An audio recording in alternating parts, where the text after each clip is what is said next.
இன்றைய வாக்கு, கர்த்தர் உங்களுக்கு நன்மை செய்வார். தேவ பிள்ளைகளே, நீங்கள் மேற்கொள்ளுகிற காரியம், உங்களை சந்திக்கிற காரியம் எல்லாம் தீமையாக இருக்கிறது. என்னதான் உபவாசித்தாலும் ஜெபித்தாலும் அல்லது வரம் பெற்ற ஊழியக்காரரிடத்தில் ஆலோசனை கேட்டாலும் விடுவிக்க முடியாத ஒரு சூழ்நிலை இருக்கிறேன் என்று கலங்குறாயா? தேவ பிள்ளையே, இன்றைக்கு ஆண்டவர் உங்களுக்கு கொடுக்கிற வாக்கு தத்துவம், ஆண்டவர் உங்களுக்கு நன்மை செய்வாருங்க.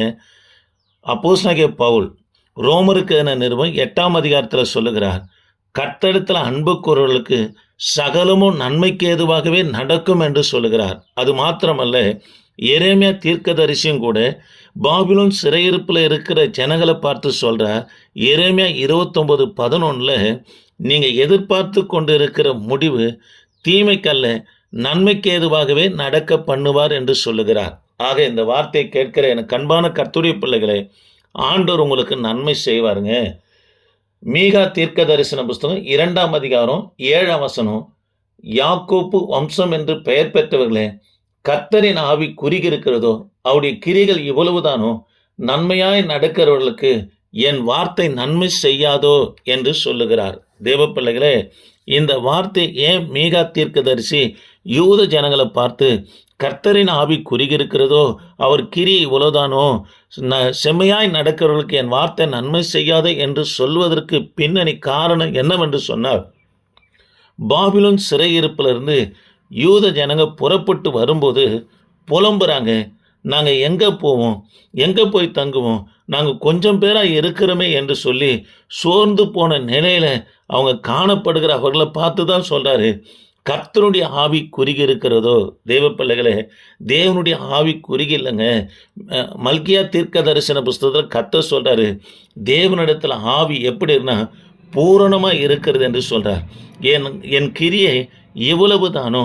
தேவ பிள்ளைகளே, ஆண்டவர் சொல்லுகிற யூத ஜனங்களை பார்த்து, உங்களை சிறையிருப்பிலிருந்து அனுப்புகிறதோடு என்னுடைய கிரியை முடிய போகிறதில்ல, இன்னுமா அதாவது அற்புதங்கள் அடையாளங்களை உங்களுக்கு செய்வேன் என்று சொல்லுகிறாருங்க.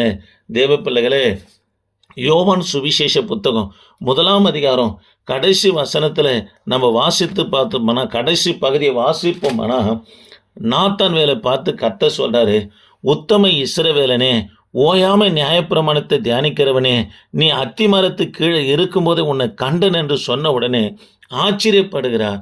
அவரை பார்த்து சொல்கிறாரு, இதிலும் பெரிய காரியத்தை நான் செய்வேன் என்று சொல்லுகிறார். தேவ பிள்ளைகள், அந்த பெரிய காரியம் தான் இயேசு கிறிஸ்து 37 அற்புதங்களில் முதல் அற்புதமாக இந்த கானாவூர் சீமோனுடைய கல்யாணம்.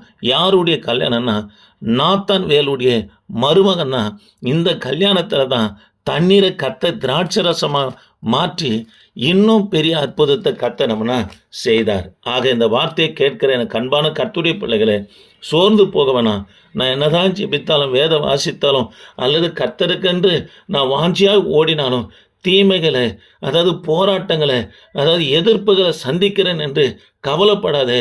தோல்வியை தழுவிக்கொள்ளுகிற நிலையில் இருக்கிறது என்று பயப்படாதே. என் தேவனுடைய கிரியை முடிந்து போகலைங்க. உங்களை ரட்சித்ததோடு, ஊழியத்துக்கு அழைத்து வந்ததோடு, உங்களை ஒரு எல்லையில் வைத்து கர்த்தர் வைத்ததோடு ஆண்டவர் முடிக்கலைங்க. இன்னுமாய் கர்த்தருடைய கிரியைகளை நீங்கள் காண என் தேவனாகிய கர்த்தர் உதவி செய்வார்.